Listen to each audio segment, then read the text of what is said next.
네, 최근 중국 증시가 계속해서 힘든 흐름을 나타내고 있습니다. 이달에만 주가가 14% 빠지면서 6년 내 최악의 시기를 지금 보내고 있는 구간인데요. 쉽게 반등 포인트를 찾아내지를 못하고 있습니다. 일단 증시를 끌어올리기 위해서 여러 가지 정부에서는 정책들을 내놓고 있지만 시장에서는 크게 반응이 없다는 점, 조금 더 답답한 흐름이 이어지고 있는데요. 오늘 장 마감 결과 살펴보면서 내일 장 다음 주 흐름 전망까지 예측을 해보도록 하겠습니다. 유한타증권의 홍성진 주임 연결합니다. 주임님 안녕하세요. 네, 안녕하세요. 네, 반갑습니다.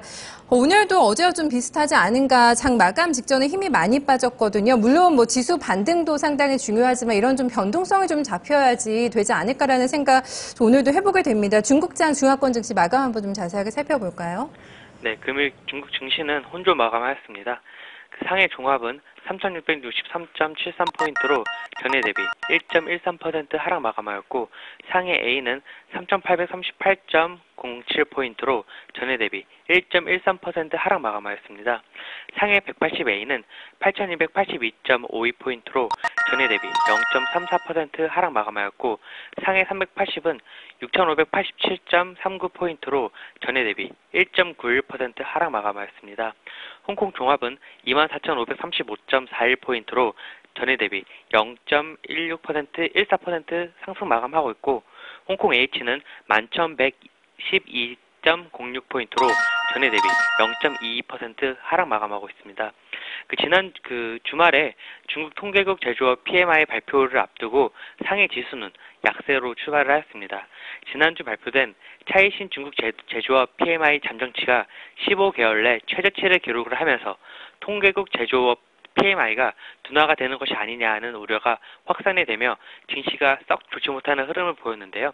하지만 금일 증권금융공사가 중국의 대형 자산운용사 세 개사의 신규 A주 펀드에 총 1,200억 위안의 청약의 실시가 예정이 되었다는 소식에 하락폭이 축소가 되는 모습을 보였습니다.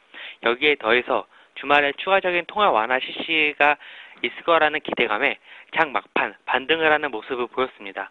하지만 투자 심리가 위축이 되어 아직 불안한 모습을 연출을 하며 장 막판까지 혼조 양상을 보이다가 막판에 추가적으로 하락을 하며 마감하였습니다. 네, 이번 주 마지막 거래일까지 반등 시세 내지 못하고 추가적인 조정권에서 또 중국장이 약간 우울한 상태에서 마감이 나왔습니다. 어떤 종목들을 사실 이런 장에서는 봐야 될까라는 고민들 많이 하고 계실 것 같아요. 어떤 쪽에서 오늘 특징주를 보셨을까 또 궁금하네요. 네, 지금까지는 주로 사야 되는 종목들을 말씀을 드렸다면은 오늘은 피해야 되는 케이스를 하나를 말씀을 드리겠습니다. 특징주로 중국 국제항공 그리고 중국 동방항공, 남방항공 이렇게 세 가지를 가져왔는데요.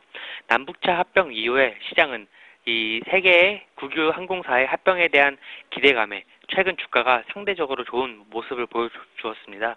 하지만 전일 중국 국제항공은 120억 위안으로 주력 사업에 투자를 한다고 공시를 하였고, 중국 동방항공은 항공사와 제휴, 협약을 체결하는 그런 공시를 하였습니다. 사실상 3대 항공사의 합병설이 깨지는 그런 모습을 보였는데요. 이로 인하여 관련 종목의 주가가 동반 하락하는 모습을 보였습니다. 사실 3대 항공사는 합병의 필요성이 남차, 북차처럼 그리 크지가 않았습니다. 중국의 항공시장에서 큰 비중을 차지하는 3대 항공사가 합병이 되면은 독점이 형성이 되며 항공시장이 가격 시장화에 불리하기 때문입니다. 그렇기 때문에 합병이 안 될 거라는 그런 시장의 예상치는 많았지만 기대감에 그런 무차별적인 기대감 때문에 주가가 어느 정도 올랐는데 그 주가가 오늘 와장창 깨지고 말았는데요. 이것처럼 향후에도 이제 관련된 그런 케이스가 많아질 것으로 예상이 됩니다. 국유 기업 개혁을 통해서 많은 국유 기업들이 민영화를 할 테고, 그리고 그 과정에서 합병과 인수합병이 있을 예정인데, 이 인수합병을 투자를 하심에 있어서 최대한 이런 독점이 형성이 되거나 아니면은 시장의 경제에 약간 악영향을 미치는 케이스는 대부분은 그 합병이 성립이 안 될 가능성이 높기 때문에 이런 식의 이제 합병은 좀 피하심이 좋을 듯해서 이번 특징주로 가져와 네. 보았습니다. 시장 분위기가 좀 안 좋아 있는 상황에서 또 합병에 대한 좀 기대감이 무너졌기 때문에 글쎄요, 조금 더 아래쪽으로 좀 방향 잡고 내려오지 않을까, 좀 가지고 계신 분들, 보고 계신 분들은 좀 잘 체크를 해 보시면서 아마 이 종목 좀 점검을, 항공주 쪽 좀 점검해 보셔야 되지 않을까 싶습니다. 계속해서 뭐 정책에 대한 기대감을 얘기를 해주고 계시거든요. 계속해서 뭐 이런 부분에 대한 기대감들을 저희가 좀 볼 수 있을까, 체크 포인트 짚어보면서 좀 간단하게 다음 주 중국산 전망도 해볼까요? 네, 일단 금일도 이제 정책 관련된 얘기를 가지고 왔는데요. 사실상 최근에 정책이 많이 나오고 있고 증시 부양 안정책, 증시 안정책과 그리고 부양책이 계속 나오고 있는데 지금 이 정책이 계속 나옴에도 불구하고 증시가 안 좋아지는 전부터 짚고 넘어가 보도록 하겠습니다. 일단은 아시다시피 굉장히 많은 정책들이 펼쳐지고 있는데요.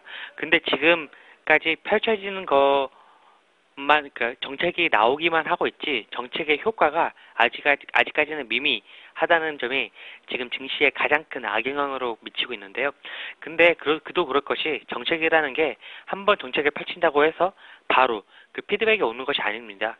정책이 한번 실현이 되면은 그 정책의 효과는 중장기적으로 나타나기 때문에 저는 그러한 측면에서는 지금 정책들이 나중에 향후 중장기적으로는 좋은 모습으로 중국 증시에 반영이 돼서 다시 이제 달콤한 과실이 되어 나타날 것으로 기대를 하고 있는 거고요.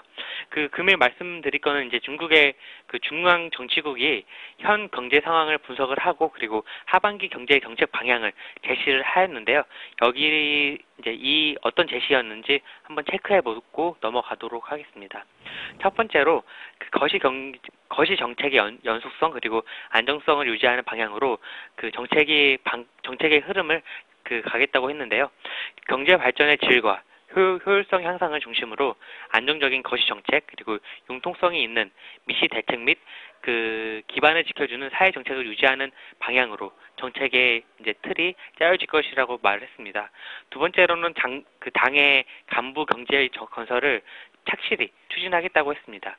그리고 세 번째로는 각 분야의 체제 개혁을 중심적으로 추진하겠다고 했는데요. 하반기에는 개혁을 구조조정의 근본으로 삼고 행정 절차 간소화와 그리고 권한 부여, 서비스 개선, 국유기업, 재정 세무 등 체제 개혁을 중점적으로 추진하겠다고 했습니다. 이거는 앞서 말씀드린 그런 국유기업 개혁 방향과 같은 그런 일맥상통하는 그런 정책으로 전체적인 그런 중국의 움직임이 같이 움직인다고 확인할 수 있는 계기로 보시면 될 것 같고요. 그리고 마지막으로는 실물 경제 발전과 그리고 기업 활력 강화에 힘쓰겠다고 했습니다. 실물 경제 발전과 핵심 경쟁력이 있는 우수 기업을 육성을 하고 그리고 경제 정책 및 실행의 출발점으로 삼아서 기업의 부담을 절감시키고 경쟁과 협작을 통해 기업 활력을 강화하겠다고 했습니다. 지금 중국 자체가 제일 안 좋은 점이 정책의 효과가 안 나온다는 건데 정책의 효과가 실물 경제에서 지금 안 나온다는 것이 문제입니다. 그렇기 때문에 실물 경제에 대한 지속적인 그런 정책이 나올 것으로 기대가 되고 있고 앞서 말씀드린 것처럼 이번 주말에 그런 기대감 때문에 이제 금리 인하라든지 아니면은 지준율 인하라든지 그런 정책이 나올 것으로 기대가 되는 만큼 다음 주에는 이번 주보다는 조금 더 나은 모습을 보이지 않을까 이렇게 조심스럽게 예측을 하고 있습니다. 네, 주말에도 중국 쪽에서 어떤 얘기 나오는지 좀 잘 체크해 봐야 될 것 같네요. 오늘 말씀 잘 들었습니다. 네, 감사합니다. 네, 계속해서 지금 증시를 다시 한번 좀 끌어올리기 위해서 총공세를 퍼붓고 있습니다. 하지만 이런 정부 정책에 대한 좀 신뢰도가 많이 떨어져 있다는 점이 좀 문제가 아닐까 싶은데요. 하지만 또 홍성진 주임은 이런 정책들이 실물 경제에 이제 반영이 돼서 효과를 내기까지는 좀 시간이 걸린다라는 부분을 좀 체크할 필요가 있다는 점을 얘기를 하고 있습니다. 글쎄요, 일단 뭐 지준율 인하나 금리 인하라는 좀 카드가 다시 한번 또 주말에 나올 수도 있겠다라는 예측을 해줬기 때문에 좀 실제로 이런 카드가 나오면서 다음 주에는 조금 더 반등 흐름 이어질 수 있을지 또 주말에 한번 정책 당국의 결정을 한번 기다려 봐야 될 것 같습니다.